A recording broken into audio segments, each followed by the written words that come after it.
Les vengo a hablar sobre la faringe.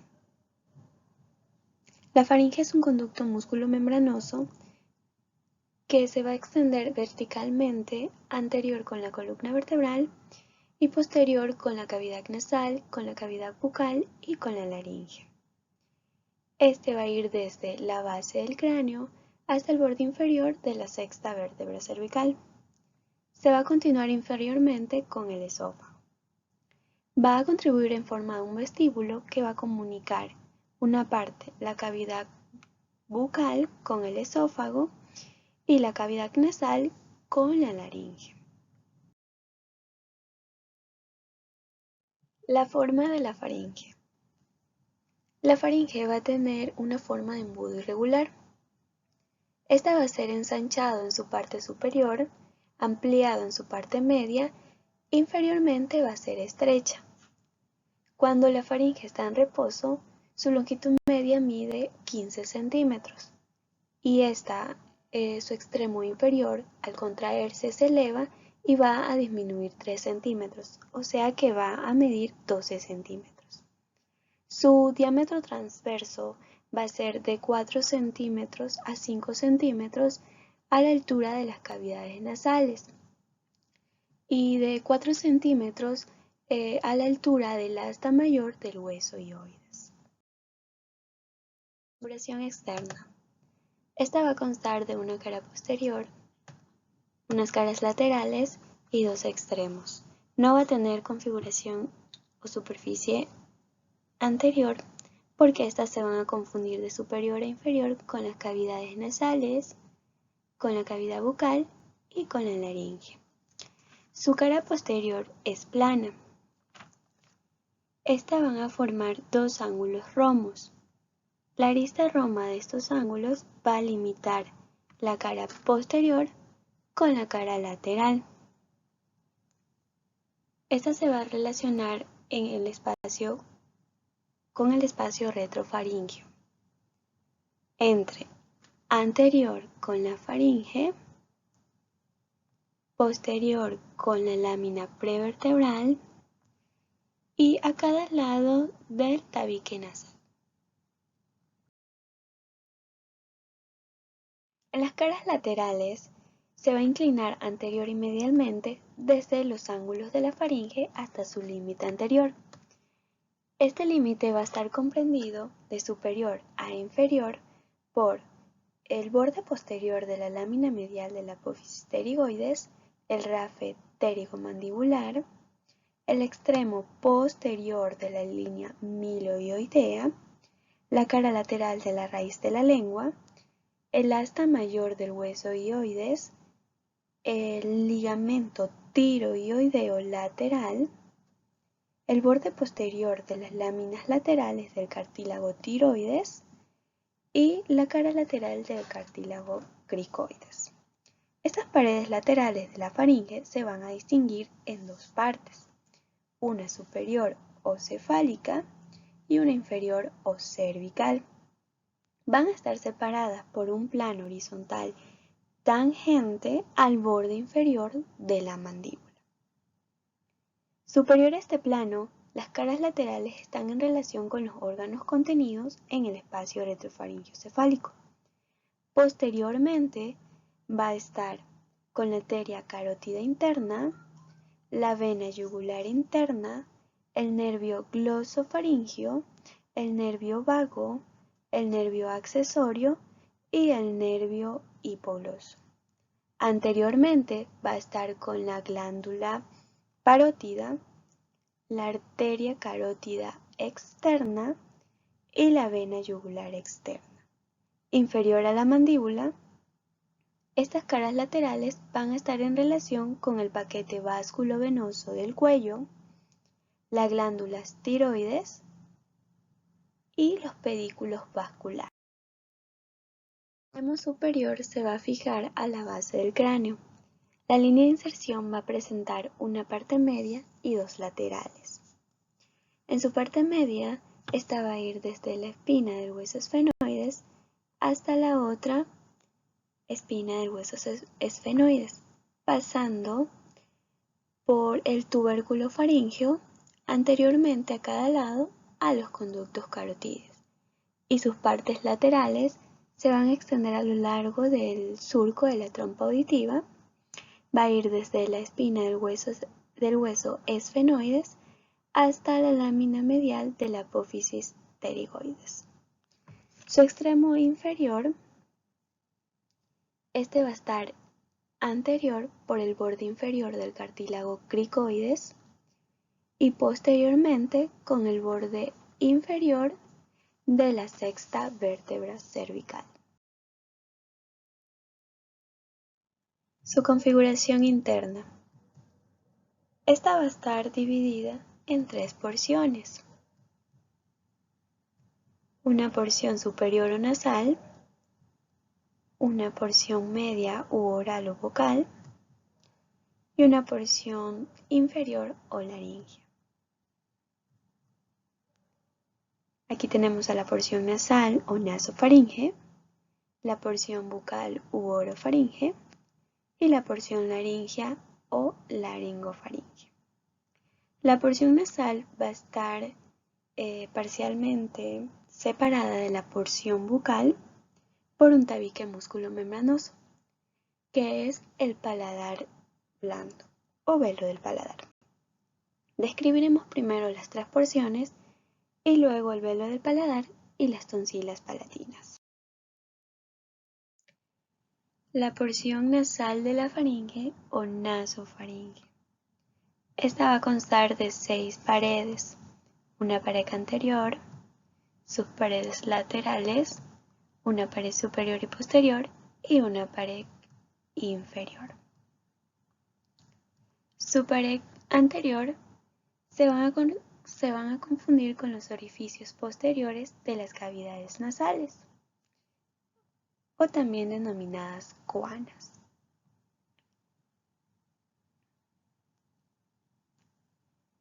Su pared superior y posterior, estas se van a continuar una con otra, describiendo así una curva cóncava anterior más o menos pronunciada. Estas se van a relacionar con la porción basilar del hueso occipital y la membrana atlanto-occipital anterior. La pared superior va a presentar una agrupación de nudillos linfáticos cerrados y van a formar la tonsila o amígdala faríngea. Acá se visualiza mejor. Ya. Sus paredes laterales, bueno, en estas paredes se va a observar el orificio faríngeo de la trompa auditiva.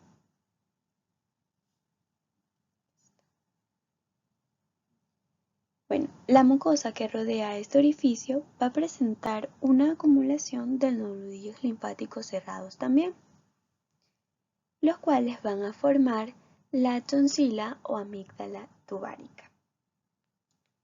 Posterior a este orificio va a estar el pliegue sálpico-faríngeo.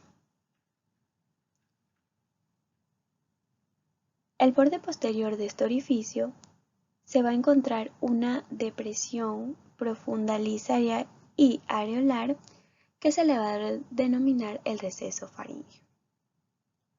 Esta excavación va a presentar dos partes, una posterior que va a estar formada por la parte posterior de la nasofaringe y una anterior que va a estar formada por la pared posteromedial de la trompa auditiva fibrocartilaginosa. Este se va a extender superiormente hasta la parte superior del orificio de la trompa auditiva y a esto se le va a denominar fosita supratobárica. Su pared inferior pues esta es incompleta y va a estar formada por el velo del paladar. La porción oral de la faringe u orofaringe. Esta va a estar limitada superiormente por el velo del paladar, inferiormente por un plano horizontal trazado por el cuerpo del hueso hioides. Anteriormente se va a comunicar con la cavidad bucal a través del istmo de las fauces. Se va a relacionar posteriormente con el arco anterior del atlas, el cuerpo del axis y la tercera vértebra cervical. Sus paredes laterales van a estar ocupadas anteriormente por los pilares del velo del paladar y las tonsilas palatinas. Posteriormente por el arco palatofaríngeo y las paredes laterales reducidas a dos canales que van a ocupar los ángulos laterales de la faringe. Anteriormente, esta porción se va a abrir a la cavidad bucal y se va a relacionar con la porción faríngea del dorso de la lengua.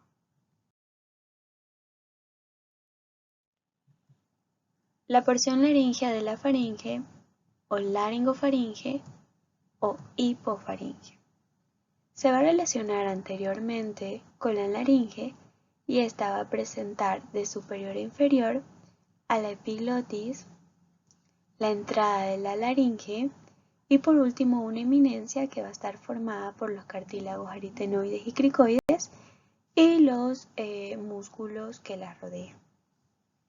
Se va a proyectar posteriormente